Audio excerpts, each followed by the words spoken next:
you ever felt. Are you listening? Damn. So what's up, I'm Sergeant Ballistic, but you guys can call me Brian. Thanks for checking out this video. Today I thought I'd start my foray into the audio gear scene with an unboxing of the Audio-Technica ATH-M50x BLs. This is the follow-up to the M50s, which are arguably some of the most popular and well-received headphones in the last 5 years. So let's check them out.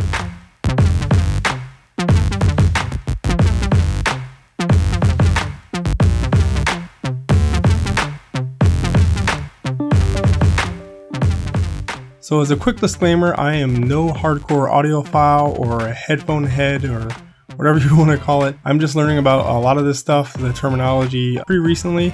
So as I learned, I figured I'd share my experiences with you guys and hopefully help you guys make better buying decisions and improve your audio gear lineup. I kind of figured these would be a great pair of headphones to start with. The biggest and some would say only notable difference between the M50Xs and the M50s are the price and the detachable cable. I picked them up because I wanted to have something with a much flatter frequency response than the headphones and desk speakers I've been using in the past. So checking out the box, you can see I went for the limited edition blue and brown variant of these headphones.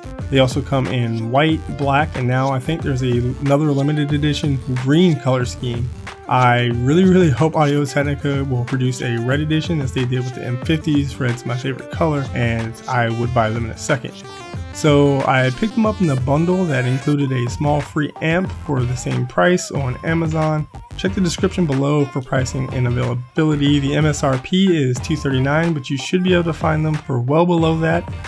Audio-Technica's boxes have received a more premium look and feel from previous years, and the box for the ATH-8700Xs that I got. As we get into the box, the experience continues with the use of some recycled cardboard type material instead of the cheaper feeling plastic. Looking at the accessories first, we have a leather carrying bag. It has a nice embossed Audio-Technica brand on it. It actually comes with 3 different cables. There's a 1.2 meter straight cable.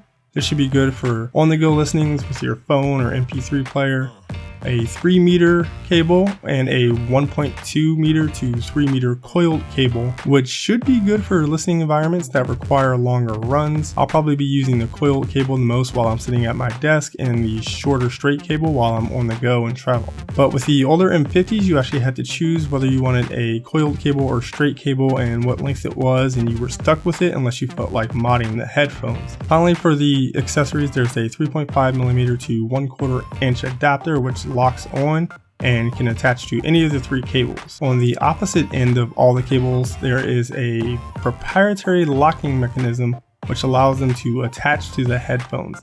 This means that you can't use any third-party cables without modding or splicing it together with an Audio-Technica cable. The cable is attached to the bottom of the left ear cup and lock in by turning to align the markers on the male and female ends. So continuing to check out the headphones, the build construction is pretty much identical to the M50s from what I can tell. That is aside from the detachable cable, of course. Starting with the band, you can see there's a brown leather-like material covering the padding. There's also some premium, either embossing or debossing, I kind of forget which one, Audio-Technica branding across the top in the special editions, which looks pretty nice, I think. Also, the stitching looks very clean and adds to the premium look and feel of the cans. The metal sliding size adjustments feel really nice and robust and are marked so you can have symmetry for comfort or if you're just OCD like that. Moving down to the cans themselves, we see the model number on each side. This is obviously a closed back dynamic headphone. The majority of the parts are hard plastic, but they don't feel cheap at all. They feel pretty nice in your hands.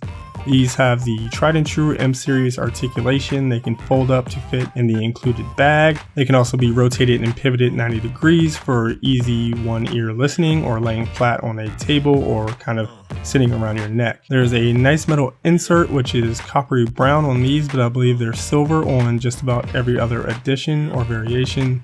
Inside that is a really nice Audio-Technica logo. checking out the ear cups, they feel pretty nice and soft, and people have noted that they're more comfortable than those on the M50s. I definitely agree with that. The M50X ear cups have a lot more give. The material feels better in your hand, whereas the M50s kind of feel a little bit harder and a little bit papery. Checking out the inside of the ear cups, there seems to be a good amount of clearance up to the padded covering over the 45mm large aperture drivers in these cans. As for actually listening to the headphones, I need to let these burn in a bit, so I'm going to go ahead and leave a more detailed discussion of the sound characteristics for as a full review, so make sure to subscribe so you can check that out. So I'm really excited to start using these guys. As I mentioned before, go ahead and subscribe if you already haven't to see the review of these. Leave a comment down below telling me what kind of stuff you would like to see in terms of audio reviews and comparisons and stuff like that. I do have a pair of M40Xs I can use to compare, so stay tuned for a video on that. Go ahead and give this video a thumbs up or thumbs down and let me know whether you want to see more videos like it in the future. I've got my Amazon affiliate link in the description below. Bookmark it and use it whenever you buy audio equipment like Audio-Technica gear or whatever you buy on Amazon, Mike and Ike's or Rubik's Cubes or whatever, and I get a small commission. It costs you nothing and it helps me get new stuff to review and show you guys. Follow me on your favorite social media site for more frequent updates on all my tech, ongoing projects and builds and stuff like that. I try to give you guys some sneak peeks and behind the scenes there. Thanks again for watching. I'll see you guys in the next one.